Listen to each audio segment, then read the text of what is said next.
অধিকার প্রতিষ্ঠার দাবি নিয়ে বাংলাদেশেও নানা আয়োজনে পালন করা হচ্ছে আন্তর্জাতিক শ্রমিক দিবস। দিবসটি উপলক্ষে রাজধানীর আয়োজন থেকে শ্রমিক প্রতিনিধিরা বলছেন, এখনও অবহেলা আর বঞ্চনার শিকার শ্রমিকেরা, নিশ্চিত হয়নি শ্রম অধিকার। পাশাপাশি দ্রব্যমূল্যের লাগামহীন ঊর্ধ্বগতিতে বিপর্যস্ত শ্রমজীবীদের জীবন।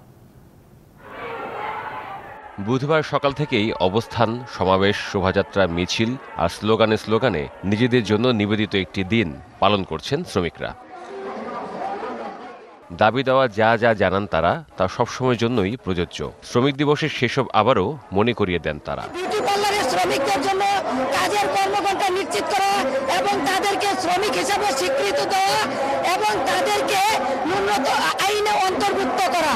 নৌযান শ্রমিকদের 11 দফা দাবি, হোটেল শ্রমিকদের দাবি সহ শ্রমিক কর্মচারী ঐক্য পরিষদের 9 দফা দাবি অবিলম্বে বাস্তবায়নের দাবি হবে। সারা বাংলার অনেক শ্রমিক যে 15 দফা দাবি দিছি, এই দাবিটা বাস্তবায়ন মালিক তো করতেই হবে। সুনির্দিষ্টভাবে কাজের ও খাদ্যের নিরাপত্তা বাড়ানোর দাবি জানান তারা। গার্মেন্টস শ্রমিকদের কর্মক্ষেত্রে যেমন নিরাপত্তা নিশ্চিত করতে হবে, পাশাপাশি তাদের খাদ্য নিরাপত্তার জন্য রেশনিং ব্যবস্থা চালু করতে হবে।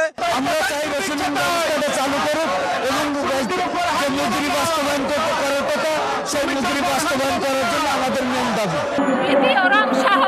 যত বিধা শ্রমিকদের মেরে ফেলেছে, আজকে শ্রমিক দিবসে তাদের ন্যায্য বিচার আমরা চাই।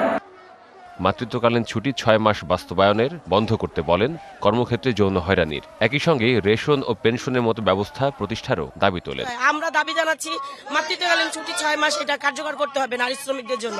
যৌন হয়রানি বন্ধ করতে হবে, মাতৃত্বকালীন ছুটি 6 মাস করতে হবে এবং নারীদের কর্মপরিবেশ বান্ধব একটা কর্মপরিবেশ দিতে হবে। ট্রেড ইউনিয়ন গঠন প্রক্রিয়া সহজ করা ও ট্রেড ইউনিয়ন করতে দেওয়ার দাবিও জানান শ্রমিকরা। গার্মেন্ট শিল্পে অবাধ ট্রেড ইউনিয়ন অধিকার দিতে হবে। DBC news desk.